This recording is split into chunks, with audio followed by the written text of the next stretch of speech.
ಮೇ 23ರ ನಂತರ ದೋಸ್ತಿಗಳಿಗೆ ಸಂಕಷ್ಟ ಎದುರಾಗುತ್ತಾ ಹಾಗಾದ್ರೆ ಅನ್ನೋ ಬಹುದೊಡ್ಡ ಪ್ರಶ್ನೆ ಕಾಡ್ತಾ ಇದೆ.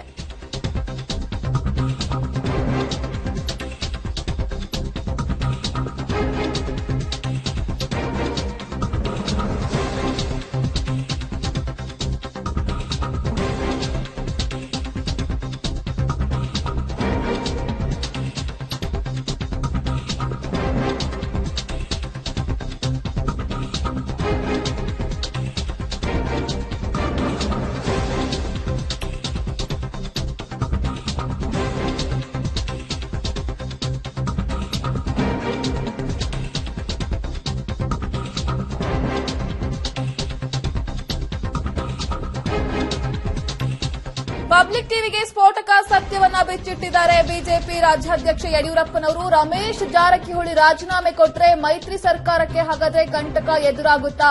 ಜಾರಕಿಹೊಳಿ ಜೊತೆ ಅತೃಪ್ತರ ತಂಡ ಕಾಂಗ್ರೆಸ್ ಅನ್ನ ತೊರೆಯುತ್ತಾ ಅನ್ನೋ ಬಹುದೊಡ್ಡ ಪ್ರಶ್ನೆ ಕಾಡ್ತಾ ಇದೆ.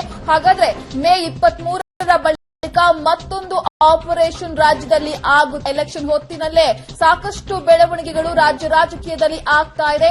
ರಮೇಶ್ ಜಾರಕಿಹೊಳಿ ರಾಜೀನಾಮೆ ಕೊಟ್ರೆ ಮೈತ್ರಿ ಸರ್ಕಾರಕ್ಕೆ ಹಾಗಾದ್ರೆ ಕಂಟಕ ಎದುರಾಗುತ್ತಾ?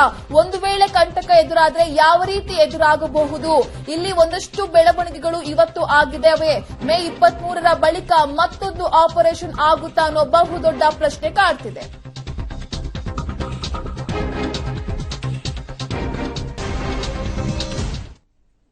ಇದೇ ವಿಚಾರಕ್ಕೆ ಸಂಬಂಧಪಟ್ಟಂತೆ ಮತ್ತೊಂದು ಬ್ರೇಕಿಂಗ್ ನ್ಯೂಸ್ ಬರ್ತಾ ಇದೆ, ಬನ್ನಿ ನೋಡೋಣ.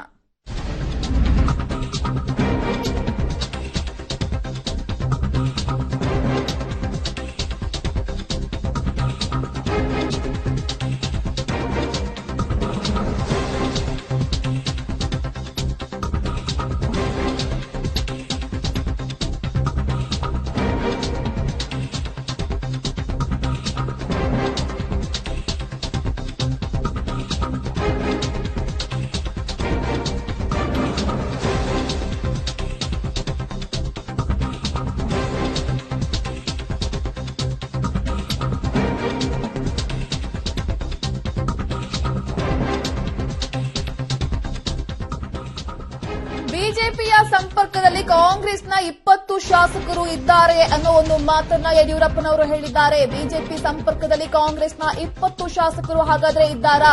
ಶಾಸಕ ರಮೇಶ್ ಜಾರಕಿಹೊಳಿ ರಾಜೀನಾಮೆ ಹೇಳಿಕೆಯ ಬೆನ್ನಲ್ಲೇ ಬಿಎಸ್ವೈ ಹೊಸ ಬಾಂಬ್ ಅನ್ನ ಸಿಡಿಸಿದ್ದಾರೆ. ಮೈತ್ರಿ ಸರ್ಕಾರ ಇಲ್ಲಿ ಬಿದ್ದೋಗೋದು ಖಚಿತ ಅನ್ನೋದಕ್ಕೆ ಸಂಬಂಧಪಟ್ಟಂತ ಮಾಹಿತಿಯನ್ನ ಬಿಟ್ಕೊಟ್ಟಿದ್ದಾರೆ. ಪಬ್ಲಿಕ್ ಟಿವಿಗೆ ಬಿಜೆಪಿ ರಾಜ್ಯಾಧ್ಯಕ್ಷ ಯಡಿಯೂರಪ್ಪನವರು ಈ ರೀತಿಯ ಹೇಳಿಕೆಯನ್ನ ಕೊಟ್ಟಿದ್ದಾರೆ.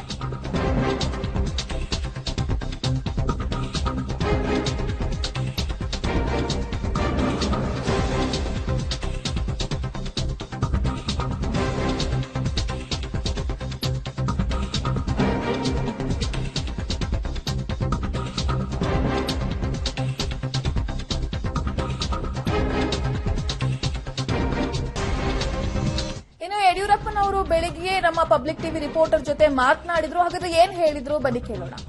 ಮತದಾನವನ್ನು ಕೂಡ ಮಾಡಿ ಬಂದಿದ್ದಾರೆ. ಅಂದ್ರೆ ಬಹು ಮುಖ್ಯವಾಗಿ ರಾಜ್ಯ ರಾಜಕಾರಣದಲ್ಲಿ ಬದಲಾವಣೆ ಆಗುವಂತಹ ಒಂದು ಲೋಕಸಭಾ ರಿಸಲ್ಟ್ ಬರುತ್ತೆ ಅನ್ನೋ ಮಾತುಗಳು ಕೂಡ ದೊಡ್ಡ ಮಟ್ಟದಲ್ಲಿ ಕೇಳಿ ಬರ್ತಾ ಇದೆ. ಈಗ ಸ್ವತಃ ನಮ್ಮ ಜೊತೆ ಯಡಿಯೂರಪ್ಪನವರು ಇದ್ದಾರೆ, ಅವರನ್ನು ಕೇಳೋಣ ಬನ್ನಿ. ಸರ್, ಈ ಒಂದು ಲೋಕಸಭಾ ಚುನಾವಣೆಯನ್ನು ದಿಕ್ಸೂಚಿನ ಬೇರೆ ರಾಜಕಾರಣಕ್ಕೆ 100ಕ್ಕೂ 100 20ಕ್ಕೂ ಹೆಚ್ಚು ಜನ ಕಾಂಗ್ರೆಸ್ ಶಾಸಕರು ಅಸಮಾಧಾನದಲ್ಲಿದ್ದಾರೆ. ಕುಮಾರಸ್ವಾಮಿನ ಮುಖ್ಯಮಂತ್ರಿಯಿಂದ ಒಪ್ಕೊಳ್ಳೋಕೆ ನಾವು ರೆಡಿ ಇಲ್ಲ ಅಂತ ಹೇಳ್ತಾ ಇದ್ದಾರೆ.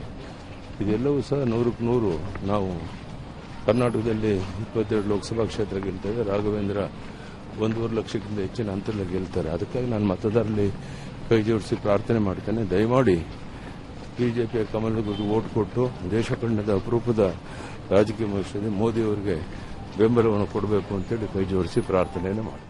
ಮತ್ತೆ ಅದು ಮೈತ್ರಿ ಸರ್ಕಾರದವರು ಕೂಡ ತಮ್ಮ ಪ್ರಚಾರದಲ್ಲಿ ಹೇಳಿದ್ರು, ಇದು ಯಡಿಯೂರಪ್ಪನವರ ಭವಿಷ್ಯ ನಿರ್ಧಾರ ಮಾಡುವಂತ ಚುನಾವಣೆ, ಹಾಗಾಗಿ ಇಲ್ಲಿ ನಾವೆಲ್ಲ ಒಟ್ಟಾಗಿ ಕೆಲಸ ಮಾಡಬೇಕು ಅಂತನೂ ಕೂಡ. ಇದು ಹೇಗೆ? ಇದೆಲ್ಲ ಮಾಡಿದ ಮೇಲೂ ಸಹ ದಯನೀಯ ಸೋಲನ್ನು ಅನುಭವಿಸಿದ್ದಾರೆ ಶಿವಮೊಗ್ಗದಲ್ಲಿ. ಮತ್ತೆ ಶಾಸಕರು ನಿಮ್ ಜೊತೆ ಸಂಪರ್ಕದಲ್ಲಿದ್ದಾರೆ ಸರ್? ಯಾರು ನನ್ನ ಜೊತೆ ಸಂಪರ್ಕ? ಮತ್ತೊಂದು ಕಡೆ ಈಗ ಇದಾದ ಮೇಲೆ ರಾಜ್ಯ ಏನಾದ್ರು ಬದಲಾವಣೆ ನಿಮ್ಮ ಪಕ್ಷದ ಮಟ್ಟದಲ್ಲಿ ದೊಡ್ಡ ಮಟ್ಟದಲ್ಲಿ ಏನಾದ್ರು ಬದಲಾವಣೆ ಆಗುತ್ತಾ? ಇಲ್ಲ ರೀ, ಯಾವುದೂ ಆತರ ಇಲ್ಲ. ಕಾಂಗ್ರೆಸ್ ಜೆಡಿಎಸ್ ಕಚ್ಚಾಟ ಜಾಸ್ತಿ ಆಗುತ್ತೆ, ಅವರಲ್ಲಿ ಬದಲಾವಣೆ ಆಗುತ್ತೆ. ಮತ್ತೆ ದೇವೇಗೌಡರು ಮಾತು ಹೇಳಿದ್ರು, ಅಂದ್ರೆ ಇದು ಮಧು ಬಂಗಾರಪ್ಪರನ್ನ ಗೆಲ್ಲಿಸಬೇಕು, ನಮ್ಮ ಒಂದು ಕುಟುಂಬದ ಒಂದು ಹುಡುಗ ಇದ್ದಂಗೆ ಅನ್ನೋ ಮಾತುಗಳನ್ನು ಕೂಡ ಅವ್ರು ಹೇಳಿದ್ರು. ಅವ್ರು ಏನ್ ಬೇಕಾದ್ರೂ ಹೇಳಿ, ಮೊದಲು ದೇವೇಗೌಡರು ಗೆದ್ದು ತೋರಿಸ್ಲಿ. ಇದು ಯಡಿಯೂರಪ್ಪನವರ ಒಂದು ಹೇಳಿಕೆಯಾಗಿದೆ. ಅಂದ್ರೆ ಎಲ್ಲ ಒಂದ್ ಕಡೆ ರಾಜ್ಯ ರಾಜಕಾರಣದಲ್ಲಿ ಸಾಕಷ್ಟು ಬದಲಾವಣೆ ಆಗುತ್ತೆ ಅನ್ನೋ ಮಾತುಗಳನ್ನು ಕೂಡ ಅವರು ಸ್ಪಷ್ಟಪಡಿಸ್ತಾ ಇದ್ದಾರೆ. ಕ್ಯಾಮರಾ ಪರ್ಸನ್ ಗೌಸ್ ಜೊತೆ ರವಿ.